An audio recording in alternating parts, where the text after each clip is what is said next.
I hope you'll ask HELCO if we were designing a power generation and distribution system from scratch, how would we do it? Right now we're working with an old system and trying to rework it, but if we were starting new, how would it look? Also, in 20 years, how much power will be generated by customers?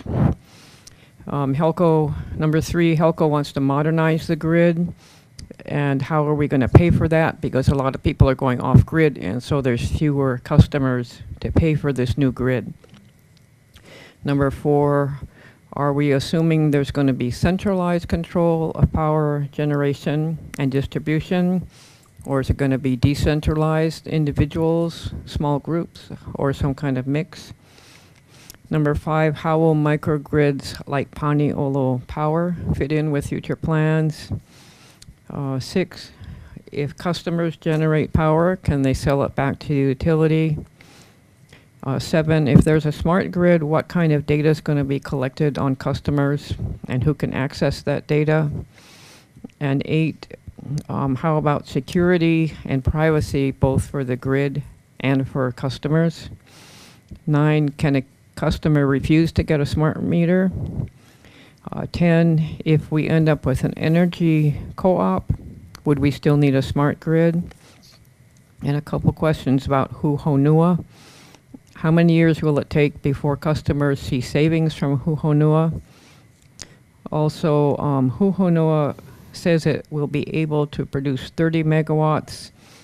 HELCO only has to buy 10 megawatts. Is that going to be cost effective for Huhonua? How much will HELCO pay Huhonua per kilowatt hour versus how much they pay for other alternative energy sources? And what steps are still needed before Huhonua is ready to deliver power, like construction and various agreements and permits? And 12, is HELCO planning to purchase Hamakua Energy Partners? Thank you. Communication 390, requested presentation by Jay Ignacio, President of Hawaii Electric Light Company, and Kevin Walchen, General Manager of Transmission and Distribution, from Councilmember Tim Richards, dated July 26, 2017, requesting a presentation titled Hawaii's Energy Future. I was in communication with HELCO Zelco earlier this year to have HELCO come and discuss with us HELCO, who they are, what they're going to be doing with us, and more importantly, what we're going to do going into the future. So with that, I'd like to thank Mr. Ignacio and Mr. Walchen, am I saying that correctly, come before us. Please continue with your presentation, and then I'm sure we're going to have choke questions. Please identify yourself and we have red lights on these. Green lights. Okay, good to go. There you go. Looks like it's on now. Well, thank you for having us this morning. Again, my name is Jay Ignacio. I'm the president of Hawaii Electric Light Company. And then Kevin Walchen is the general manager. And his role is actually, he's currently a Hawaiian Electric employee. And he has responsibilities over the transmission and distribution area for Hawaiian Electric, Hawaii Electric Light, and Maui Electric. And this is part of our movement to have the three companies work closer together and move toward common practices. So Kevin will be here helping me out. Maybe he can answer some questions and I might not be able to fully cover. Just brief background, Hawaii Electric Light Company, we serve approximately 85,000 customers on Hawaii Island. The total generation use, the maximum generation use is about 185 megawatts. Total generation, firm capable generation is in order of 270 megawatts. So currently we have comfortable margins to serve the customers on the island. I mean, longtime residents may remember the early 90s where we did have some margin difficulties, but today we have more comfortable margins. The challenge going forward is to move our generation fleet from fossil fuel to 100% renewable. And that's kind of the gist of what we want to talk about today. So currently, we're already at 54.2%. That's 2016 numbers. Year to date, 2016, we're actually A little bit better than that, 56%. So we're moving in the right direction. More than half of our energy is from renewable resources. But we can't stop there. We can't rest at 50%. We need to do all of the strategies moving forward to get to 100%. So this chart shows the mixture of resources. And this chart shows from 2009 all the way up to 2016. So if you look at the bottom of that chart, that represents the geothermal. So you can see over the years, we've actually increased the amount of geothermal used on the island. Geothermal is approximately 24% of the energy. Then that blue line is the hydroelectric component that we use. Hydroelectric is about 5% on our island. And then the green represents the wind sector. Wind is about 14% of our energy. And then the yellow, if you look at the yellow, since about 2011, we've had that significant growth of photovoltaic, primarily rooftop solar, self-generation.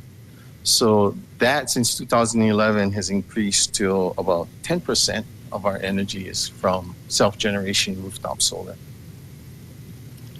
So going forward, using the same kind of depiction from 2016 going out to 2045, where our mandate is to get to 100% renewable. In this chart, we show the fossil fuel component. You see that brown section on the bottom over to the left. So you can see about half of our generation is fossil fuel generation, but going out towards the future, by year 2045, all of that brown phases out. So by 2045, we won't have any fossil fuel generation. What we anticipate is additional biomass. And Ms. Hardin's question was asking about the Huhonua project. It's a biomass facility. These charts are actually not updated since the Public Utilities Commission approved Huhonua. So you'd actually see a higher component of biomass earlier in this chart if we were to update it. And that's that lower section over on the bottom right, that kind of tan color, that represents biomass. So with the Huhonua addition, you'd actually see biomass added earlier, and you'd have actually a larger component. But we anticipate additional biomass. We see growth in geothermal. We see geothermal later than earlier. We also anticipate probably geothermal not in East Hawaii, but probably somewhere more remotely located. In order to get more geothermal, we anticipate much more partnership with government and working with the community to find a suitable location for geothermal. Wind, we anticipate early addition of wind. We anticipate maybe our next set of renewable energy to be wind energy. In our plans, we anticipate a 20 megawatt addition, hopefully trying to take advantage of tax credits for wind facilities. And then on the top, you see continued growth of photovoltaic, self-installed rooftop systems. So currently we have about 88 megawatts approved and connected onto our system. So give you a reference again, the total peak, and our peak occurs at night, is 185 megawatts. And then during the day, our peak ranges from about 100 to maybe 110 megawatts. So you can see connecting 88 megawatts of rooftop solar is a significant addition, and we continue to see it growing in the future. So this table shows the kind of things that we've done today and the things that we need to do going forward in order to continue to add renewable resources. Over the years, the utilities are more accustomed to fossil fuel type generation where it's always available, it's dispatchable, whereas some of the renewable resources like wind or solar are not always available and not always 100% predictable. So we need to do things to accommodate that. And some of the things we show in the chart is being able to estimate or forecast what solar output would be. The better we can forecast, the better we can adjust on our system and be ready for any kind of changes. we do weather forecasting because we're dependent on wind and solar.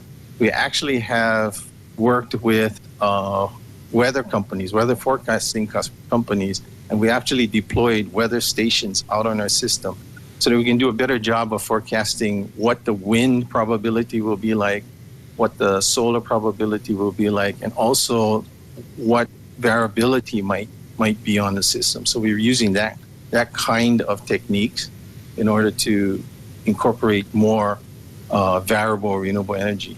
Some of the things on this chart is maybe a little difficult to understand, like dynamic under-frequency load shedding. I myself am an electrical engineer. Mr. Walgen is an electrical engineer.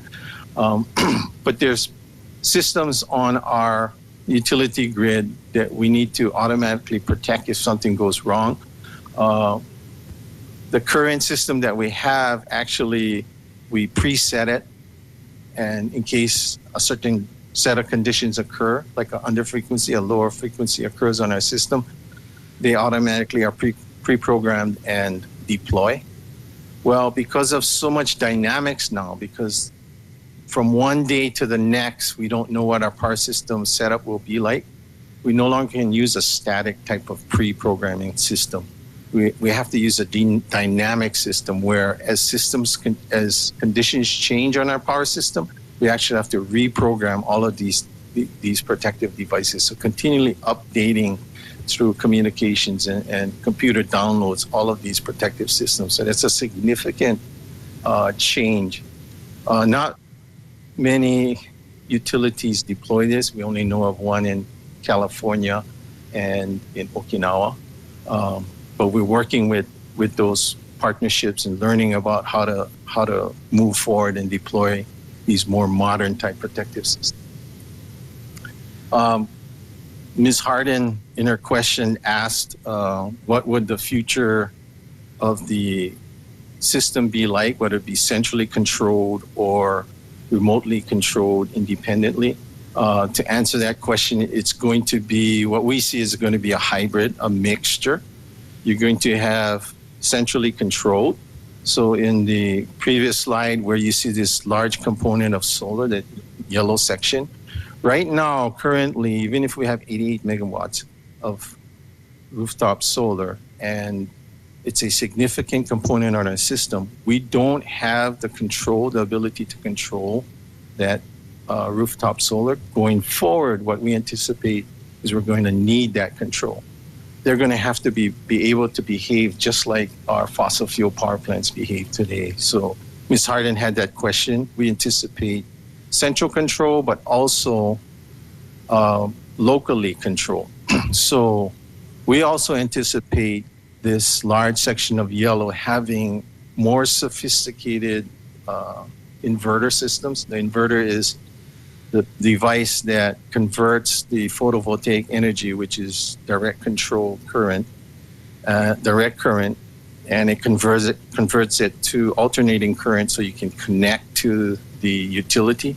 We anticipate those inverters to have more sophistication so that they can actually manage the voltage, manage the output based on what's happening on the system. So it's going to be in the future a mixture of locally controlled, more responsibility on the generator, as well as more control centrally. We did get approval. We filed what we called our Power Supply Improvement Plan with the Public Utilities Commission. That plan was approved.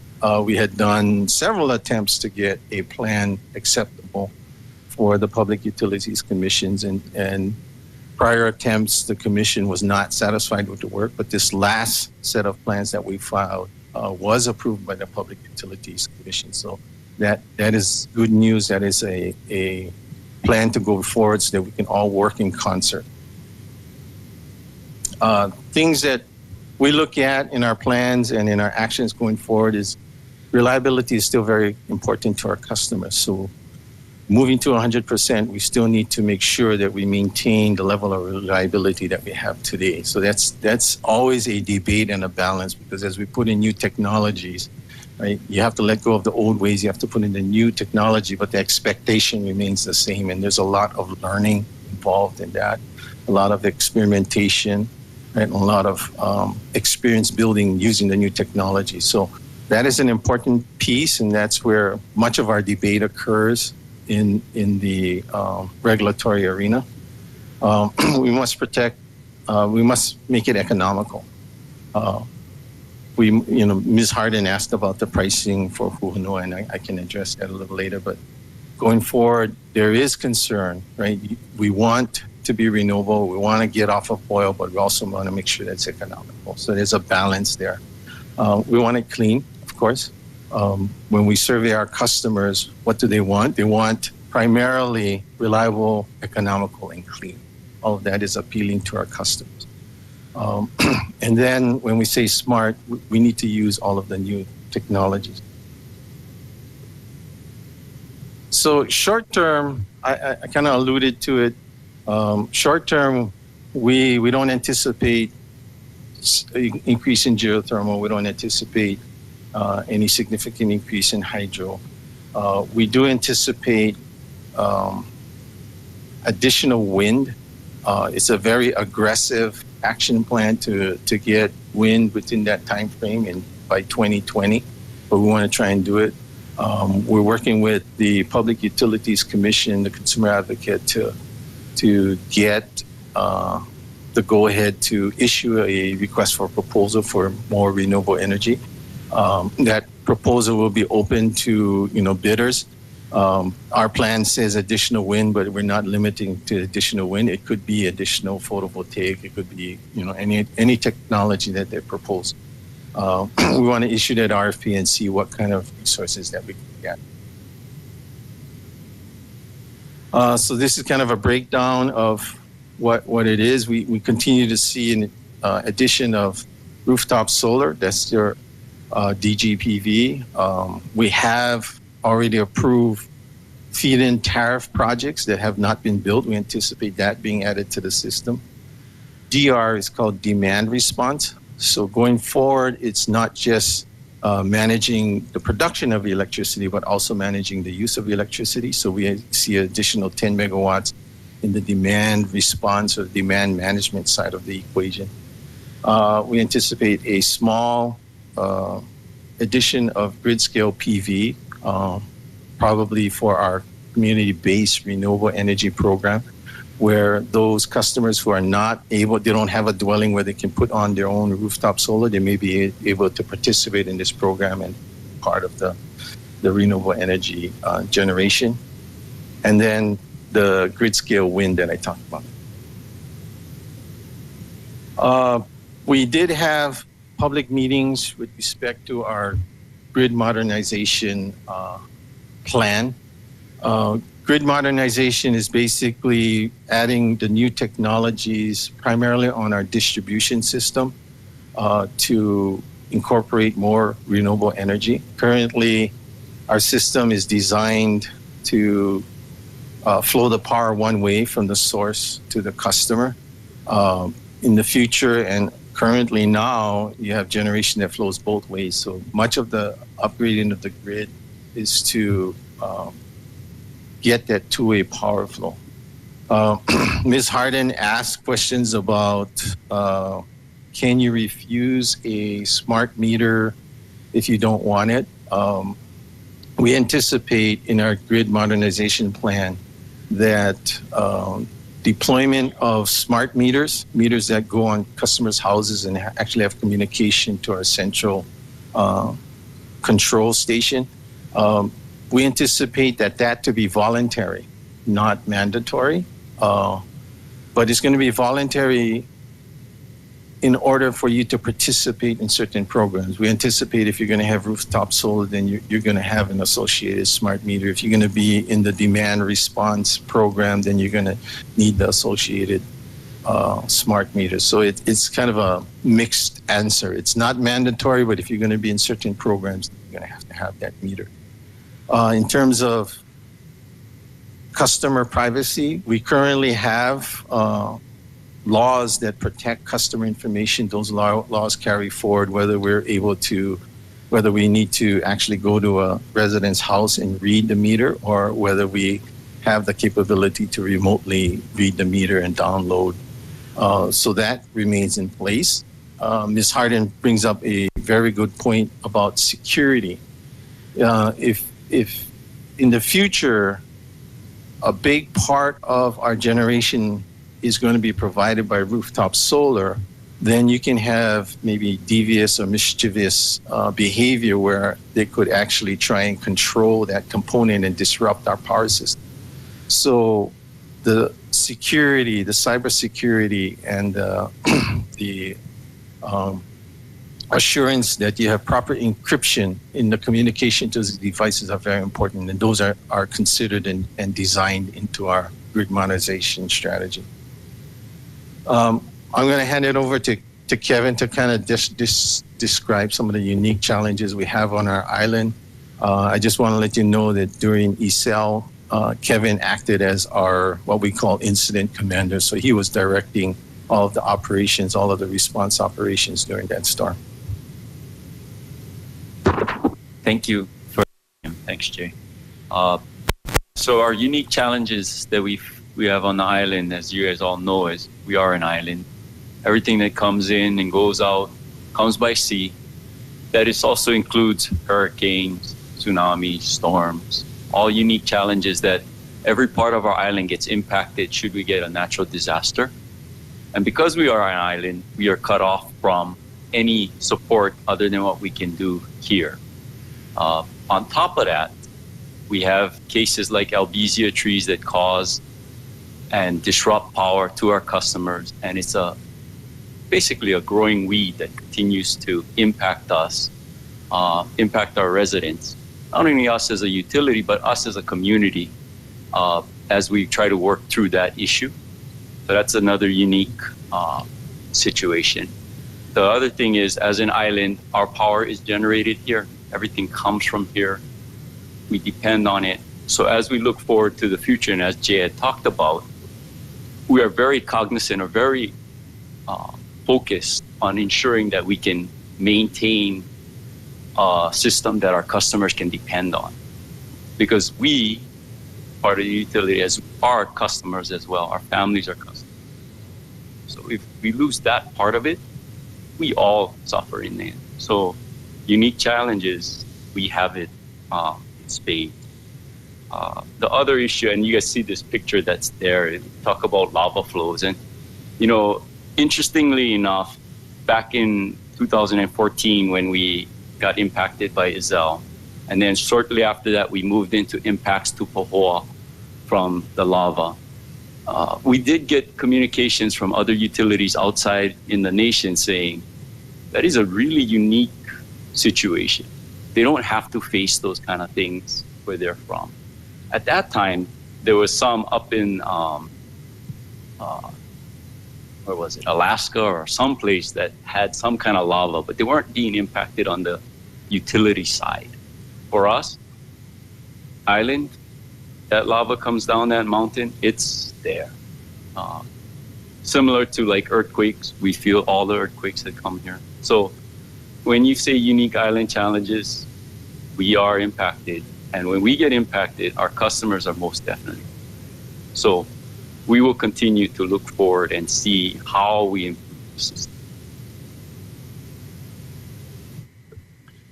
So with respect to some of these unique challenges, first of all, the lava flow, you know, we actually worked with the Hawaii Volcano National Parks geologists to work on this pole protection design. The design worked for several days, but eventually the lava overcame it. But we had actually deployed the second improved design, but it never was impacted by lava, so it has been proven. But we also partner for situations like hurricanes. We already have an alliance with the Western utilities, the Western state utilities. So we keep that relationship open so that in case we do get impacted with a large storm, we can bring in and deploy qualified personnel quickly. And then, of course, we have our partnership with our neighbor utilities, so we can draw from those resources quickly. We have very, very good and creative engineers. When the lava impacted Puna, we actually deployed some generation to actually build a microgrid out there and be ready in case our transmission lines were cut off due to the lava, so we could actually serve our customers with smaller generators out in the area. So, Ms. Harden talks about microgrids. Yes, we are supportive of microgrids where we believe it makes sense. In that particular case, we believe a microgrid made sense. Another area that we're looking at is possibly North Kohala. If we could use some combination of renewable energy and storage, instead of making a significant investment in the transmission line that serves that area, we might be able to create a microgrid. So those are some of the ideas that we're doing. Going forward, this chart basically is saying the utility can't do it by itself. The utility needs to partner with government, with community, with new technology.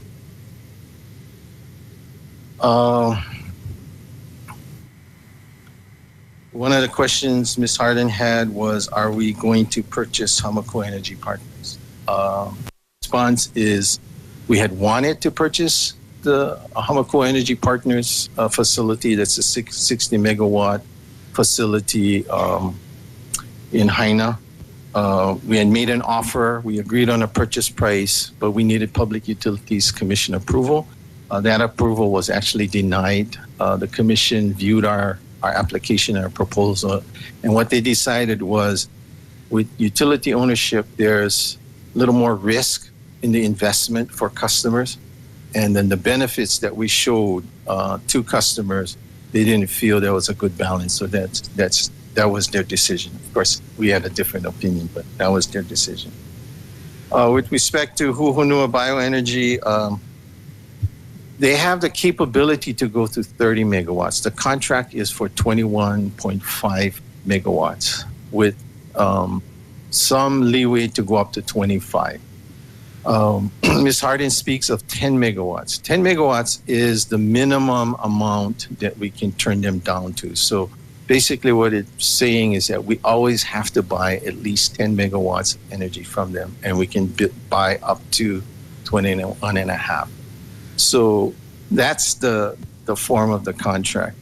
As far as what is the price, it's a mixture of firm payments or capacity payments for them being there and available, and energy payments. And when you look at projection of our use, the blended rate is about 21 and a half cents is what is projected to pay. I do want to mention that there is a rate case pending before the Public Utilities Commission.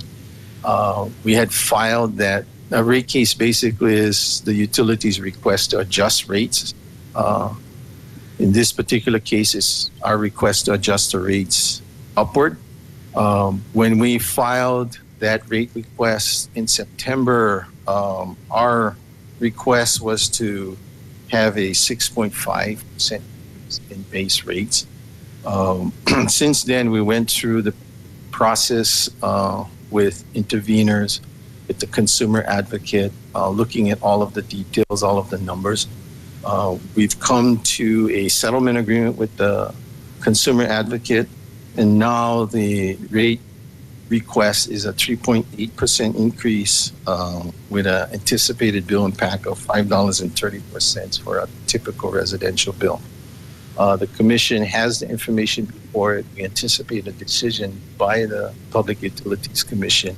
And I just wanted to inform you that it hasn't been in the news, but I wanted to be upfront and let you know that that's out there and it's pending before the Public Utilities Commission.